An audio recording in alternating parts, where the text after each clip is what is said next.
ஐயனார் துணை இன்றைய எபிசோடில் வந்துட்டு மனோகர் பேசினது மனசு கேட்காம சோழன் வந்துட்டு பாண்டியை பார்க்க போகிறாப்புல.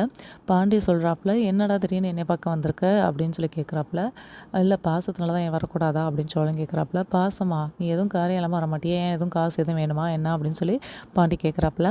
இல்லைடா, இந்த மாதிரி வந்துட்டு இன்றைக்கி ஆக்டிங் டிரைவராக போகும்போது நிலாவோட அப்பாவை பார்த்தேன் அப்படின்னே. நீ எங்கடா அவரை பார்த்தோன்னே, இந்த மாதிரி என்னோட காரில் தான் வந்தார், இது மாதிரி அவர் பேசினாரு, நீ எதாவது உம்பளுத்தியா அப்படின்னே. இல்லை நான் எதுவும் உம்பளுக்கலை, அவர் தான் என்னை வந்து சீன்னாரு, அப்புறம் நானும் கொஞ்சம் பேசினேன் தான் அப்படின்னு சொல்லி சொல்கிறாரு. அதுக்கப்புறம் வந்து பேசிட்டு போகும்போது அவர் கடைசியாக சொன்னது, ஒரு வாரத்தில் நிலாவை அவன்கிட்ட வந்து பிரித்து என் பொண்ணாக நான் கூட்டிகிட்டு போகிறேன் அப்படின்னு என்கிட்ட சவால் விட்டுட்டு போயிருக்காருடா.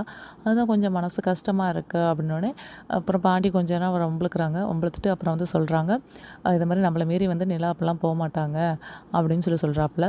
சொன்னோடனே உடனே வந்துட்டு நிலாவோட அப்பா வந்துட்டு சோழன் வீடை தேடி அங்கே எல்லாம் கேட்டுட்டு இருக்காங்க ஒரு இடத்துலையா. அப்போ வந்து சேரன் பார்த்துட்டு வந்துட்டு கூட்டிகிட்டு வராப்புல. கூட்டிகிட்டு வந்துட்டு நிலாவை கூப்பிட்றாங்க. நிலா நிலா வெளியில் வாப்பா அப்படின்னு சொல்லி கூப்பிட்றாங்க. உடனே வரேனே அப்படின்னு சொல்லிட்டு வராங்க. வந்தோடனே பார்த்தா அவங்க அப்பா நிலா வந்து அப்படியே பார்த்தோன்னே ஸ்டன்னாகி அழுது நிற்கிறாங்க. என்னடா அது அப்படின்னு சொல்லிட்டு அப்படியே நிற்கிறாங்க. வாயிலேருந்து அப்பான்னு கூப்பிடவும் முடியல, அப்படியே கண்ணு